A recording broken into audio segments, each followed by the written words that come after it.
નમસ્કાર, હું છું કેતલ અને આપ જોઈ રહ્યા છો CB24। અમદાવાદમાં કે ગુજરાતમાં હવે ખાદ્ય ચીજવસ્તુઓમાંથી જીવાત નીકળવી એ કોઈ નવી વાત રહી નથી। ત્યારે ફરી એકવાર અમદાવાદના CG રોડ પર આવેલી નામચીન મોકા રેસ્ટોરન્ટમાં પણ જે બાસ્કેટમાં રોટલી સર્વ કરવામાં આવી રહી હતી તે બાસ્કેટમાંથી જીવડા નીકળવાની ઘટના સામે આવી છે। અમદાવાદનો એક પરિવાર CG રોડ ઉપર આવેલી મોકા રેસ્ટોરન્ટ બ્રાન્ચમાં ફેમિલી સાથે જમવા ગયા હતા। ત્યારે રોટલીનો ઓર્ડર રિપીટ કરતા ત્યાંના વેઇટર રોટલી વાંસના બાસ્કેટમાં લઈ અને આવ્યા હતા। જે બાસ્કેટ રોટલી સાથે ટેબલ ઉપર મૂકતા જ વાંસના બાસ્કેટમાં ભરાઈ રહેલા બહુ જ બધા જીવડાઓ બાસ્કેટની બહાર નીકળ્યા હતા અને મારા જમવાના ટેબલ ઉપર ફરવા લાગ્યા હતા।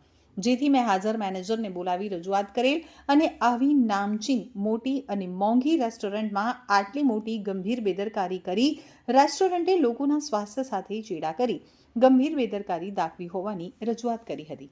તો મેનેજર દ્વારા નફટાઈપૂર્વક જવાબ આપી બીજું ભાણું મંગાવી દઉં છું તેવું જણાવ્યું હતું। ત્યાં મેનેજરની પાસે બિલ માંગ્યું તો બિલ પણ આપ્યું નહીં અને માફી પણ માંગી નહીં। પછી તેમના કોઈ ઉપરી અધિકારીનો ફોન આવ્યો અને તેમણે પણ કોઈ સંતોષકારક જવાબ આપ્યો નથી। રસોડાની પણ તપાસ કરતા રસોડામાં નહીં જવા જણાવતા હતા અને તેમના કોઈ પણ જવાબદાર વ્યક્તિ ત્યાં જવાબ આપતા ન હતા।